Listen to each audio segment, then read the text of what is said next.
Hello WhatsApp বন্ধুরা, তোমরা কেমন আছো? আশা করি তোমরা অনেক ভালো আছো। আর আমার গেট আপ দেখে তোমরা বুঝতেই পারছো আমি এখন কি যাচ্ছি। সবকে আমার তরফ থেকে ঈদ মুবারক।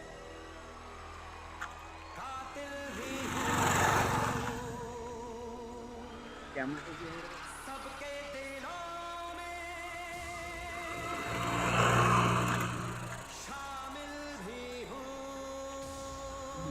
হ্যালো গাইস, মানে দেখতে পাচ্ছেন আমরা এখন চলে এসেছি।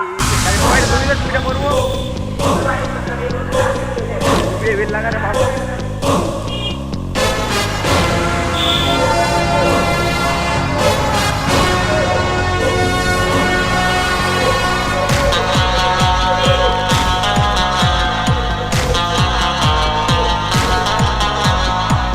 आशिक हूँ मैं कातिल भी हूँ सबके दिलों में शामिल भी। তো গাইস দেখতে পাচ্ছ আমি এখন টুপি পরে মানে রেডি হয়ে যাচ্ছি।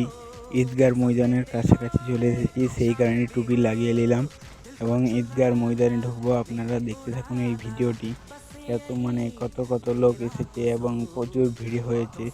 তো মানে আমি আগে ভিডিও বানিয়েছি এই 3 দিন আগে, তো আমি এখন মানে আজকে পোস্ট করব, তাই ভাবলাম বসে বসে এডিট করি।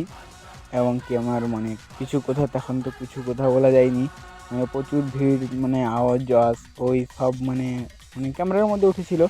সেই কারণে আমি ভাবলাম যে মানে অ্যাপ দিয়ে কোনো ভয়েস যদি বসা যায়, মানে বসানো যায় তাহলে ভালো হবে খুব। তো ভাই এই গেটটা দেখো, মানে পুরো আমি চারধার দিকে চাইছি কোন ধার দিকে ফাঁকা। ফাঁকা তো দেখতেই পাচ্ছি না, যদিও পাচ্ছি মানে সবাই মানে সরি সারি যা হোক করে পেরিয়ে ঈদগার ময়দানে মানে প্রবেশ করছি। তো আপনারা ভিডিওটা দেখতে থাকুন এবং মানে কত কত লোক হয়েছে আমার পেছন দিকে একবার চেয়ে দেখুন। এবং কি মানে আমি ঈদগার ময়দানে গিয়ে আপনাদেরকে সবকে দেখাবো, মানে কত কত ভিড় হয়েছে আমাদের মানে ঈদগার ময়দানে। এবং মানে সামনের ক্যামেরা বলে অতটা মানে লোক দেখায়নি, তো মানে পিছনের ক্যামেরা হলে হয়তো ভালো দেখাতো। আলহামদুলিল্লাহ আমি এখন ঈদগার ময়দানে পৌঁছে গেছি এবং দেখো কত কত মানুষ জড়ো হয়েছে, কত কত মানুষ মানে এসেছে এখানে। তো অনেক ভালো লাগছিল, ভিডিওটা দেখে অনেক ভালো লাগছিলো। তো এবারে আমি মানে যখন বাড়ি আসছিলাম মানে ঈদ পড়ার পর, এই যে যেটা ভিডিওটা দেখছো এটা আমার ঈদ পড়া হয়ে গিয়েছিলো ফাইনালি।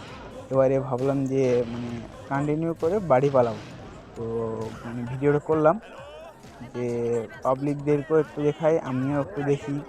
এই কারণেই মানে তোমাদের জন্য, তোমরা না ভালোবাসা দিলে আমি এগাতে পারবো না এবং এগাও নিয়ে এখনও। তো গাইস আমি আজ 1 বছর ধরে ভিডিও করছি, তোমরা সবাই এমন করে সাপোর্ট করো যাতে আমার জলদি 2000 সাবস্ক্রাইব হয়ে যায়। তো আমি এখন মানে বাড়ির উদ্দেশ্যে যাওয়ার জন্য মানে রাস্তা খুঁজছি। তো চারিদিকে ভিড় ভাই, চারিদিকে ভিড়, কোনো থেকে রাস্তা খুঁজে যাচ্ছে না। মানে আমি যে বেরাবো মানে কোনো অপশান পাচ্ছি না যে আমি বেরাবো। তো সেই কারণে এবারে মানে জুতো ফুতো পরে এবার বেরিয়ে যাবো। তো বেশিক্ষণ থাকবো না, কেন যতই ভিড় হোক যা করে বেরাতে তো হবে ঈদগার ময়দান থেকে।